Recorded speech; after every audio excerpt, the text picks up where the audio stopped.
ये second type of animals हैं। देखने में ये भी पौधों के जैसे लगते हैं, लेकिन इनके पास है टेंटिकल्स। ये टेंटिकल्स डंक मारते हैं, तो छोटी मछलियाँ या कुछ और जो छोटे जीव हैं उनको ये खा लेते हैं। सिंगल माउथ है, और अभी भी कोई बहुत अच्छे स्ट्रक्चर सिस्टम्स डेवलप नहीं, लेकिन कम से कम मूवमेंट शुरू हुआ। ठीक है, नाइडेरियंस। और ये फर्स्ट हंटर्स के तौर पे आप इन्हें देख सकते हैं, लेकिन अभी भी इनको प्रॉपर हंटर नहीं बने हैं,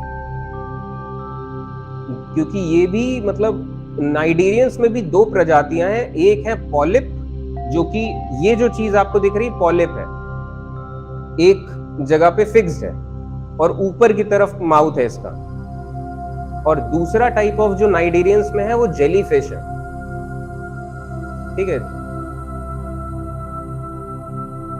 जेलीफिश जैसे मैं आपको दिखाऊं, जेलीफिश आएगी कहीं ना कहीं।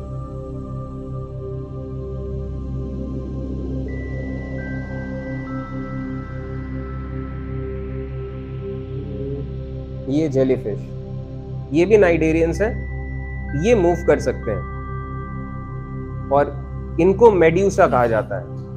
ये नाइडेरियंस के भी मतलब कह लीजिए कि एक फॉर्म है। कई सारे ऐसे जीव हैं जो कि शुरू करते हैं पॉलिप्स के फॉर्म में, मैच्योर होने के बाद मेड्यूसा के फॉर्म में आ जाते हैं। तो खैर, इनके अंदर होते हैं ऐसे टेंटिकल्स जो कि कैप्चर करने के लिए काम आते हैं। स्टिंगिंग सेल्स, माउथ के अगर आप अंदर जाएं तो ये स्टमक है पूरा का पूरा। कोई अलग से कोई ऐसे ऑर्गन्स एंड टिश्यूज अभी नहीं डेवलप हुए हैं। And single opening.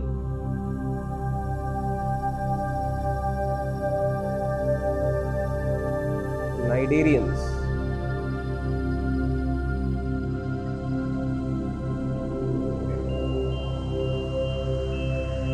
इनमें भी रेडियल सिमेट्री होती है, बाइलेटरल सिमेट्री नहीं है, रेडियल सिमेट्री है। Polyp and medusa. तो कोरल्स जो है, कोरल्स, हाइड्रा, जेलीफिश, ये सब नाइडेरियंस है।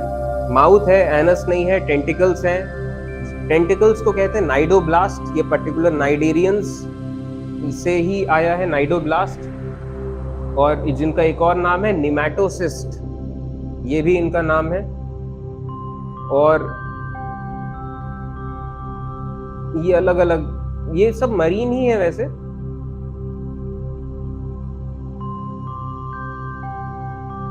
निमैटोसिस्ट ये इस तरीके से, जो इनके स्टिंगर्स हैं, ऐसे नीडल शेप प्रोजेक्शंस होते हैं, जिसमें टॉक्सिन्स भी हैं, जिसके चलते डंक मारते हैं तो छोटी मछलियां और इनको कैप्चर कर लेते हैं।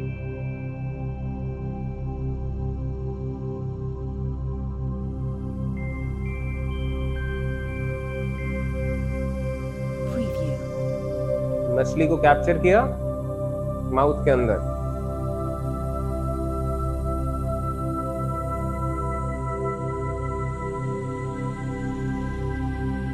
तो ये नाइडेरियंस।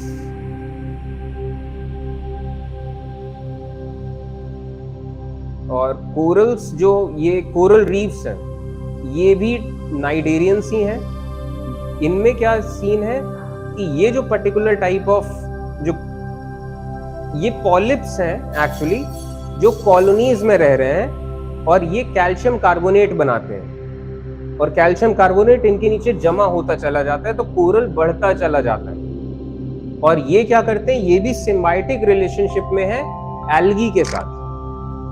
तो जो एल्गी के सेल्स हैं वो इनके बॉडी मैट्रिक्स के अंदर है, वो फोटोसिंथेसिस करते हैं, इनको भी न्यूट्रिशन मिल जाता है, और ये एल्गी के सेल्स को एक प्रोटेक्शन और हैबिटेट मिल जाता है। तो इस सिम्बायोटिक रिलेशनशिप की वजह से नाइडेरियंस, ये जो कोरल्स हैं, अगर आप ये सोचें कि अच्छा इनको कितना शिकार कर लेंगे, तो शिकार से तो सिर्फ इनका कुछ परसेंटेज ऑफ फूड आता है, बाकी फूड ये इस तरीके से हो जाता है कोरल्स का। और कोरल्स के सेंस में अगर हम देखें तो आज जैसे हम ये अक्सर सुनते हैं कि कोरल रीफ्स खतरे में है, कम होती जा रही हैं, ओशंस का टेम्परेचर बढ़ रहा है, तो इनका सीन ये है कि कोरल्स का कि जब टेम्परेचर बहुत थोड़ा ज्यादा बढ़ जाता है तो ये जो सिम्बायोटिक रिलेशनशिप है इनका, ये खत्म हो जाता है। वो एल्गी के जो सेल्स हैं वो बाहर चले जाते हैं। तो ये जितनी कोरल्स आपको दिख रहे हैं ये सफेद पड़ने लगते हैं, जो इतने हरे भरे और ग्रीन से दिख रहे हैं सब सफेद पड़ने लगते हैं, इसे ब्लीचिंग कहते हैं। तो जैसे जैसे ये क्लाइमेट चेंज हो रहा है, कोरल रीफ्स पे बहुत ज्यादा नुकसान हो रहा है इस तरीके से ब्लीचिंग की वजह से। तो ये जैसे हमें मूवमेंट होता दिख रहा है, ये पॉलिप है एक, और इसी तरीके से बडिंग भी हो जाती है, एक बड निकला और फिर मूव कर गया, और फिर जेलीफिश।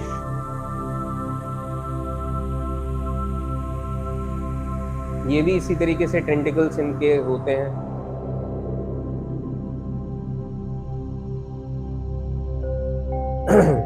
और नाइडेरियंस की एक और खास चीज कि ये मतलब पॉलीमॉर्फिज्म एग्जिबिट करते हैं। पॉलीमॉर्फिज्म का मतलब इस सेंस में कि वो कई सारे पॉलिप्स मिलके एक ऑर्गेनिज्म के जैसा काम करने लग जाते हैं, कि जैसे ऐसे ही कई सारे पॉलिप्स मिलेंगे और ऐसे पॉलिप्स मिलके क्या करेंगे कि वो 4-5 पॉलिप्स मिल गए और एक पॉलिप का काम है कि वो डायरेक्शन देगा, दूसरे कुछ पॉलिप्स का काम है कि वो सिर्फ टेंटिकल्स फैला के वो कैप्चर करने की कोशिश करेंगे, कुछ पॉलिप्स का काम है डाइजेशन। तो इस तरीके से ग्रुप ऑफ पॉलिप्स बन गया जो कि अलग अलग काम कर सकते हैं। ठीक है, तो और इसी चीज को हम पॉलीमॉर्फिज्म कहते हैं। इनके स्टिंगिंग सेल्स हैं, रेडियल सिमेट्री है, 2 जर्म लेयर्स हैं, ये एक्टोडर्म एंड एंडोडर्म, एक आउटर एक इनर, और कोई ऑर्गन सिस्टम नहीं, कोई सेगमेंटेशन नहीं है। सेसाइल का मतलब होता है stationary, attached to something, motile का मतलब होता है मूविंग, तो दोनों टाइप के हैं। प्रीडेटर्स हैं, ये टेंटिकल्स हैं, और मेड्यूसा बेल शेप्ड है जो जेलीफिश के टाइप के हैं। पॉलिप ऐसे वेस्ट शेप है, जग के शेप में, जो कि अटैच्ड होते हैं। 2 जर टिश्यू लेयर है सेपरेटेड बाय मीजोग्लिया, और मीजोग्लिया ही टर्म था उधर पॉरीफेरा या उनका स्पंजेस का। Digestion gastrovascular cavity, single opening, food इस सिंगल ओपनिंग से आता है, ब्रेक डाउन होता है कैविटी में, और पार्शियली डाइजेस्टेड फूड फिर जाता है जो गैस्ट्रोडर्म है इनका, और फिर कोई अलग से इनका ये सर्कुलेटरी सिस्टम नहीं है, सब डिफ्यूजन के जरिए फिर काम होता है। डिफ्यूजन और रेस्पिरेशन भी डिफ्यूजन, एक्सक्रीशन भी डिफ्यूजन। तो फाइलम नाइडेरिया, इनमें नर्वस सिस्टम थोड़ा थोड़ा सा डेवलप होना शुरू होता है, ये टच सेंसिटिव जो हो पाए, लेकिन अभी भी ब्रेन नहीं है। तो एक नर्व नेट है, और रिप्रोडक्शन, एसेक्सुअल रिप्रोडक्शन, ये बडिंग जैसा होता है, फिजन होता है, और कई बार रिप्रोडक्टिव भी होता है। और रिप्रोडक्टिव मेड्यूसा फॉर्म रिप्रोडक्टिव है, पॉलिप फॉर्म वो बडिंग और एसेक्सुअल में रहता है। मेड्यूसा या जेलीफिश वाला फॉर्म वो है जो कि सेक्सुअल रिप्रोडक्शन की तरफ जाता है। तो सी एनिमोन्स, कोरल्स, ये सब भी नाइडेरिया में आते हैं। ठीक है, तो ये यहाँ से सब चीजें हुई, नाइडेरिया, कोरल रीफ्स, ये बहुत ज्यादा जरूरी है इकोसिस्टम के लिए, क्योंकि ये जो कोरल रीफ्स हैं बहुत ज्यादा अच्छा हैबिटेट देती हैं अलग अलग प्रजातियों के लिए। और दूसरी बात, कोरल रीफ्स के आसपास ही जो मछलियां हैं, और बहुत इकोनॉमी पे बहुत ज्यादा ये कह लीजिए फायदेमंद होता है। और जैसे जैसे खत्म होती जा रही इकोनॉमी, नेचर, ये सब के लिए नुकसान है।